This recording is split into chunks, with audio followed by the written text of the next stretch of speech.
బయలుదేరుతున్నాను. బాయ్ మా. నాకా? ఎందుకు?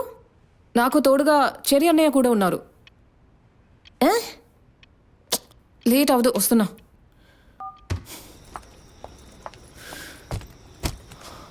మధు, హే, నువ్వు ఇంకా వెళ్ళలేదా? నేను బయలుదేరిపోయాను. మీ అమ్మ కాల్ చేసి నువ్వు ఆఫీస్లో ఉన్నావు. ఒంటరిగా వెళ్ళడానికి భయపడతావని కంపెనీ ఇద్దామని వచ్చాను. బాయ్ మా. ఏంటి నాకా? నేను ఒంటరిగా వెళ్తే ఏమవుతుంది? నన్ను ఎవరైనా తీసుకెళ్ళిపోతారా? నువ్వు ఇచ్చే టార్చర్కి వాడు తట్టుకోవాలిగా.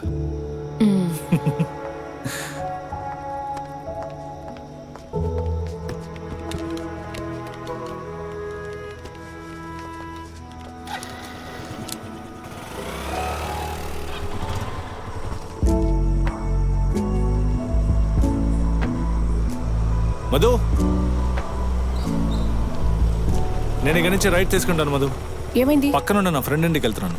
రేపు కలుద్దాం. Good night. నాతో ఇంటి వరకు తోడొస్తానన్నా? నువ్వేగా నీకు తోడక్కర్లేదు, భయం లేదు, ఒంటరిగా ఒంటరిగా వెళ్తున్నావు. వెళ్ళాలంటే భయం లేదు. ఒక విషయం చెప్తాను, నువ్వు ఒక పనిని పూర్తిగా చేయలేకపోతే ఒప్పుకోకు. అందుకే నేను చెప్తూ ఉంటాను, నీ పని మాత్రం చూసుకోండి. ఇప్పుడు ఏంటి, నీతో రమ్మంటావా? అవసరం లేదు, నేను వెళ్తాను. నాకు దారి తెలుసు. Okay, good night.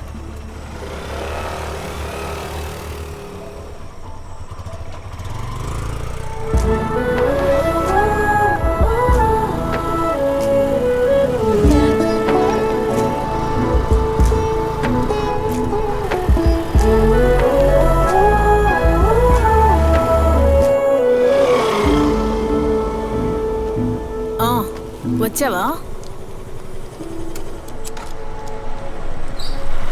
ఆహా, ఏంటయ్యా తోడొచ్చావా? నేను తోడుగా ఏమీ పిలవలేదు. సరే, లోపలికి రా, భోంచేసి వెళ్దు. వద్దండి, చెల్లి బావ వచ్చారు, నా కోసం వెయిట్ చేస్తుంటారు. ఏదో ఫ్రెండ్ ఇంటికి వెళ్తానని చెప్పినట్టును. అది అప్పుడు అన్నాను మేడం. ఓహో, బయలుదేరుతానంటీ. సరే బాబు, ఉంటా.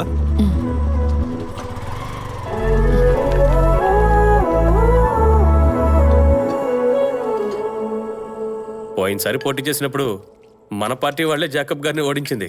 అందువల్ల ఇప్పుడు ఆయన ఎక్కడ పోటీ చేస్తున్నారో మీకు తెలుసా? ఎక్కడ? మన సొంత నియోజకవర్గంలో. ఈసారి ఖచ్చితంగా గెలుస్తారు. ఖర్చు ఎంత అవుతుందో తెలుసా? అయ్యి బావా, ఇందులో నా కాంట్రిబ్యూషన్ ఎంతో తెలుసా? కోట్లు పోసినట్టున్నారు. దీనివల్ల నీకేదైనా ఉపయోగం ఉంటుందా? ఉపయోగం లేకుండా ఎలా ఉంటుంది? నేను మాట్లాడుతుంటే నువ్వు వినకుండా తింటున్నావేంటి? మీరు చెప్పండి, నేను వింటున్నాను. రాజకీయ నాయకుల సపోర్ట్ లేకుండా ఈ ఊళ్ళో బార్ నడపడం సాధ్యం కాదు తెలుసా? జేకబ్ గారు గెలిస్తే మంత్రి అవుతారు. 5 ఏళ్ళు మనకి ఢోకా లేదు. అందుకే ఎలక్షన్స్ పూర్తయిన తర్వాత నా పేరు మీద ఉన్న బార్ లైసెన్స్ ని రెన్యూవల్ చేద్దాం అనుకుంటున్నాను. నా వంతు సమాజ సేవ. బావ లైఫ్ కూడా మారిపోద్ది. కొంచెమేమీ కాదు, మంచి బెనిఫిట్ ఉంటుంది. దాని గురించి కాదు, బీఫ్ గురించి. అయితే నాకు కూడా కొంచెం పెట్టండి. ఎలక్షన్ లో గెలిస్తే ఏం చేస్తారు? చేసినప్పుడు చూస్తారుగా. అంతేకాదు, బావను కూడా వేరే లెవెల్కి తీసుకువెళ్తాను. ఏంటి, మంత్రి అమ్మాయిని నాకు ఇచ్చి పెళ్లి చేస్తారా? ఆశ చూడు. చూడండి అల్లుడు గారు, మీరు మనసు పెట్టారంటే వీడికి ఉద్యోగం దొరుకుతుంది. లేదంటే నల్లకోట వేసుకుని కాకిలాగా ఇంటికి కోర్టుకి తిరుగుతూనే ఉంటాడు. ఎవరు పిల్లను కూడా ఇవ్వరు. ఈ కుర్రాళ్ళకి ఎప్పుడు ఒకసారి దెబ్బ తింటేనే అనుభవం వస్తుంది. కొన్నాళ్ళు ఆగండి, ఏదోటి చేసేద్దాం. మంత్రి అమ్మాయి అంటే నాకు ఓకేనే. ఆశ ఎక్కువే. బావా, ఆఫీస్కి ప్లేస్ చూస్తాను. చూస్తున్నాను, ఇంకేం సెట్ కాలేదు. ఇలా చూడు, కోర్టు పక్కనే మా చిన్నాన్నీళ్ళు ఖాళీగానే ఉంది కదా. ₹1 కూడా ఇవ్వక్కర్లేదు, నేను చెప్తే వింటాను. అదేం అక్కర్లేదు బావా. ప్రెస్టీజా? అభిమానధనుడు. ఇది తినే తీరాలి. ఇదిగోండి. సాక్షికి సమన్ వెళ్లి రానివ్వండి. కేసు 2 వారాలకు వాయిదా వేద్దాం. అన్నయ్య, ఆ కేసు వాయిదా వేశారు. ఇదేవింది? ఎస్సీ 192/16 రాధాకృష్ణన్ రండి. I'm for the accused, Your Honor. Bail application already allowed. Today, sureties are present for executing the bail bond.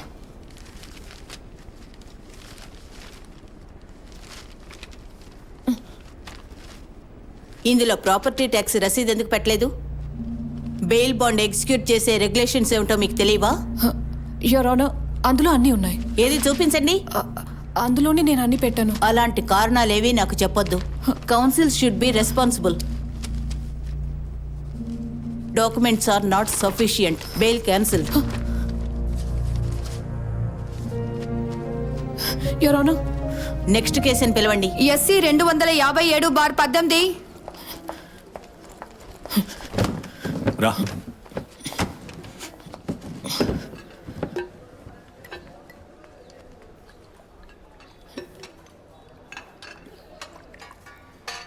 ఏంటి కొత్త సమస్య? ఏమీ లేదు. అలా కనపడటం లేదే.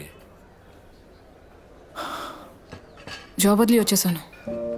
వదిలేసావంటే ఏంటి నిజమా? ఏమైంది? నేను బెయిల్ ఎగ్జిక్యూట్ చేయడానికి వెళ్ళినప్పుడు land tax receipt original miss అయిపోయిందని బెయిల్ రిజెక్ట్ అయింది. క్లర్క్ జెరాక్స్ తీయడానికి వెళ్ళినప్పుడు అక్కడ మిస్ అయిపోయినట్టుంది. తర్వాత దొరికింది, కానీ నేను చేయని తప్పుకి తిట్లు తిన్నాను. ఆ సిజు అనేవాడు ఇదే ఛాన్స్ అని చెప్పి బాగా ఎక్కించాడు. థామస్ సార్ అక్కడ మనుషులున్నారని చూడకుండా తిట్టేశారు. ఆ ఆఫీస్లో నన్నెవరూ నమ్మలేదు. ఈ ఆఫీస్ కాకపోతే ఇంకోటి, వీళ్ళకంటే సీనియర్ లాయర్స్ ఎంతో మంది ఉన్నారు. ఇక నేను ఎవరి దగ్గర జూనియర్గా వర్క్ చేయలేను. ఇండిపెండెంట్గా ప్రాక్టీస్ చేస్తాను. మంచి నిర్ణయం. చూసావా, నిర్ణయం తీసుకుంటే ఇలా ఉండాలి. మీరు ఒక ఆఫీస్ స్పేస్ ఖాళీగా ఉందని చెప్పారు కదా, అవును. అది వాడుకోవచ్చా? అడగాల, నేను రెడీ చేసి ఇస్తాను. అయ్యో అదొద్దు, ఆ స్పేస్ నేను తీసుకోవాలనుకుంటున్నాను. రేయ్, ఏమంటున్నావురా? దాని గురించి నాతో చెప్పలేదే. నేను అది చెప్దామని అనుకున్నాను, అందుకే కదా ఇక్కడికి వచ్చింది. నువ్వు అలా అనుకుంటూనే ఉండు, మనం వెళ్ళి ఆఫీస్ చూద్దాం. ఏయ్, అదంతా కుదరదు. నువ్వు వేరే స్పేస్ ఏదైనా చూసుకో. అక్కడ ఆఫీస్ పెట్టాలనేది నా డ్రీమ్. ఇన్ని రోజులు డిసైడ్ చేయలేకపోయావు. నేను అడిగినప్పుడే నీకు కావాల్సి వచ్చిందా? నేను డిసైడ్ చేయలేదని నీతో ఎవరు చెప్పారు? నేను ఎప్పుడో డిసైడ్ అయిపోయాను, అది నాకు కావాలి. ఎందుకు గొడవ ప్రతిదానికి పడకుండా అడ్డుపడతావు? ఇద్దరు అదే ఆఫీస్ని యూజ్ చేసుకోండి, బాగుంటుందిగా. అక్కడ ఇద్దరు హ్యాపీగా ప్రాక్టీస్ చేసుకోవచ్చు. అద్దె షేర్ చేసుకోండి. ఏంటి సైలెంట్ గా ఉన్నారు?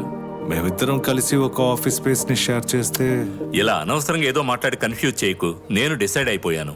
ఇద్దరు రండి, ముందు ఆఫీస్కి వెళ్ళి చూద్దాం.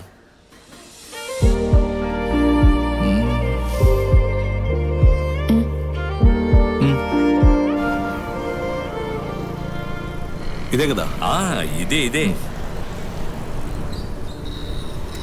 సార్ మిమ్మల్ని రమ్మన్నారు, లోపలికి రండి. సార్ నాతో ఫ్రెండ్ వచ్చాడు, అతను లేదు రావచ్చు. లేదు, ఒకరికి మాత్రమే అనుమతి. సరే సార్. ఇక్కడ లిఫ్ట్ లేకపోవడం మంచి విషయమే. మెట్లు ఎక్కడం కూడా ఓ ఎక్సర్సైజే. ఓరి నాయనో, చోటు విశాలంగానే ఉంది. ఒకరికి ఆఫీస్ ఇటువైపు, ఇంకొకరికి అటువైపు. Super idea. మరైతే ఫైనల్ చేద్దామా? కానీ ఇప్పుడు నా కానీ గీనీలేమొద్దు. దీనికి నేను అడ్వాన్స్ ఇవ్వాలి కదా. ఆ విషయానికి నేను ఉన్నాను కదా. సంపాదించాక తిరిగిస్తే చాలు. ఓనర్తో మాట్లాడతాను.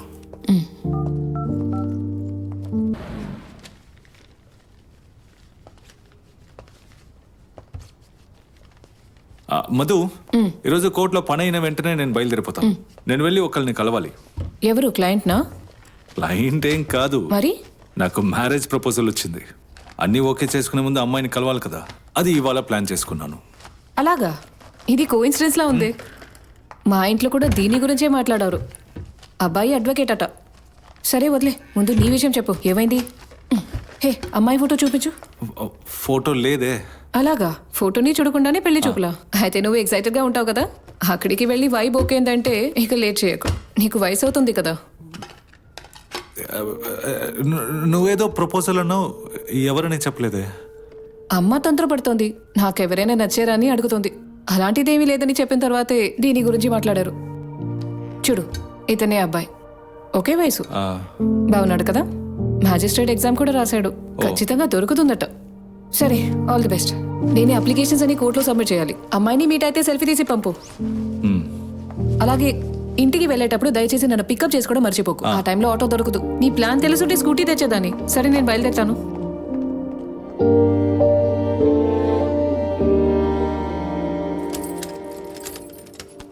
ఏమైంది? సెల్ఫీ తీసేవా? సెల్ఫీ తీయడం కుదరలేదు. నేను తీయమని చెప్పానుగా. పర్వాలేదు, తనని ఎంగేజ్మెంట్లోనే నేను మీట్ అవుతాను. తర్వాత ఒకటి మర్చిపోయా, ఇంతకీ అమ్మాయికి నువ్వు నచ్చావా? నేను ఎలా నచ్చకుండా ఉంటాను? అసలు నీకు కూడా ఒక అమ్మాయి సెట్ అవుతుందని నేను అస్సలు అనుకోలేదు. కానీ నువ్వు పెళ్లి చేసుకుంటేనే కొంచెమైనా మెచ్యూరిటీ వస్తుంది. ఇప్పుడు నా మెచ్యూరిటీకి ఏంటి తక్కువ? కొంచెం మెచ్యూరిటీ ఉంది, కానీ ఏంటో చెప్పు. ఏమీ లేదులే, వదిలే. మధు, నా దగ్గర ఏదైనా చెప్పాలంటే మొహం మీద చెప్పు, ఇలా మాట్లాడుకు. నీకేం చెప్పినా అర్థం కాదు. నాకు అర్థం కాదని నువ్వెలా చెప్పగలవు? అలా అరవకురా. నేనేం అరవట్లేదు, మామూలుగానే అన్నాను. ఏ అబ్బి, అలా టెన్షన్ అవ్వకు. నేను ఊరికే అన్నాను. దేని గురించి జోక్ చేసావు? నాకు పెళ్లి చూపులని ఊరికే నీతో జోక్ చేశాను. ఎందుకు? ఏంటి, నా స్టైల్ నచ్చిందా? అలాగే నా మనసులో ఎవరూ లేరని చెప్పింది కూడా అబద్ధమే. ఫోటోవే కదా, అది మా ఫ్రెండ్ వాట్సాప్ డిపి. సరే సార్, ఎంతసేపు ఎక్కడ తిరుగుతున్నారు? నేను ఒక టీ కొట్లో కూర్చొని వెయిట్ చేస్తూ ఉన్నాను. ఎన్ని టీలు తాగని తెలుసా? తింకులుడివి. వెళ్దామా? వెళ్దాం.